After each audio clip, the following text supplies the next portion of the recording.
Olá, gente, vamos estudar um pouquinho sobre o Egito Antigo, que está localizado aqui no nordeste do continente africano. É banhado pelas águas do rio Nilo e está situado na região do Crescente Fértil.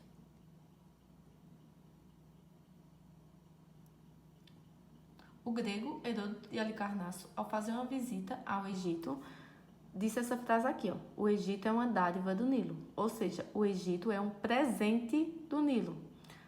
Isso quer dizer que, sem o rio Nilo, que era uma espécie de oásis, seria impossível a sobrevivência nessa região. Não podemos esquecer que logo aqui, ó, tem o deserto do Saara, então não teria condição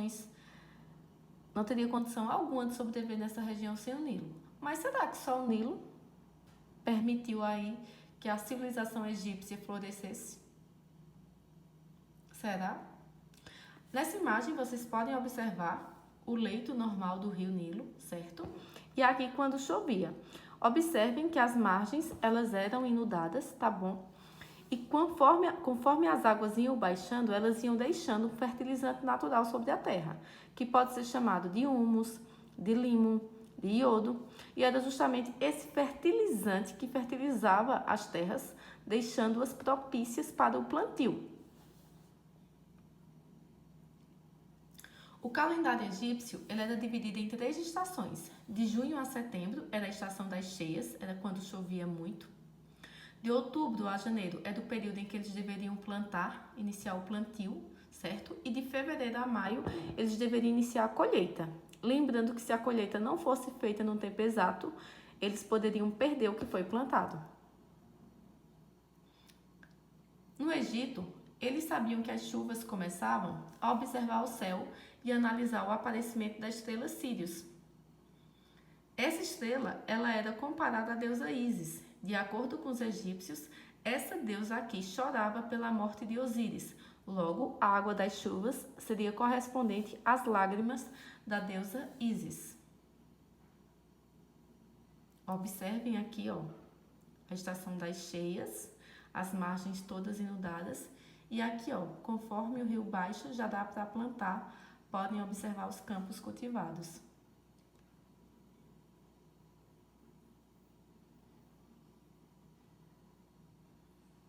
O Egito, os egípcios, durante muito tempo, eles se dividiram em aldeias, que eram chamadas de nomos.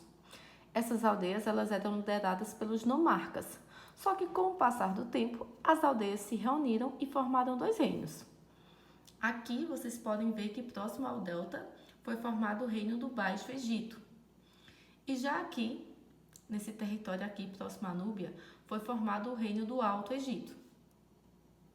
O reino do Baixo Egito era governado por um soberano que usava a coroa vermelha. Já o do Alto Egito era governado por um soberano que utilizava a coroa branca. Até que no ano de 3200 a.C., Menes, ou Narmé, que ele era um soberano do Alto Egito, ele invadiu o Baixo Egito. Vocês podem observar aqui, ó, a coroa é a coroa do soberano do Alto Egito, tá? Então, ele teria invadido o Baixo Egito e teria unificado os 2 reinos, formando o Egito. Dessa forma, Menes seria o primeiro faraó do Egito, o primeiro faraó mortal, tá? E aí vocês podem observar, isso aqui é uma fonte histórica, é a paleta de Narmé, que retrata essa unificação do Egito. A partir desse momento, a coroa passou a ser dupla. Essa coroa aqui, ela é usada em períodos de guerra, ela é usada pelo faraó. Contudo, gente, lembra quando eu questionei? Só a presença do rio Nilo seria suficiente para garantir a sobrevivência nesse local? De jeito nenhum. A intervenção humana foi extremamente importante. Por quê? Ó, as pessoas, os egípcios construíram barreiras, diques, canais de irrigação, tá? Que foram imprescindíveis tanto para conter a força das águas do rio Nilo, como também para represar água. Vejam aqui, ó, os tanques, os diques que eram construídos. Lembrando que eles também faziam canais de irrigação, o que permitia que a água fosse levada para regiões mais distantes do rio e assim poder fazer plantios. Observem. tá? A sociedade no Egito Antigo, ela era estamental. O faraó, ela era estamental e hierárquica. Em seguida vinham os sacerdotes, os escribas e os nobres, os soldados, os artífices, os camponeses, que eram os felás, que era o grosso da população, e os escravos.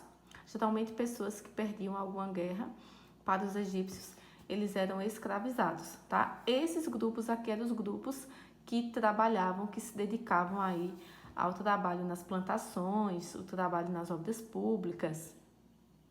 Aqui vocês podem observar o simbolismo dos faraós, certo? Lembrando que o faraó ele era considerado um deus encarnado. Então, o regime que vigorava no Egito era a teocracia, teo de Deus, cracia de governo, então era teocracia. Usando do seu poder, ele conseguia fazer com que todos trabalhassem. Os nobres, os sacerdotes que cuidavam da religião,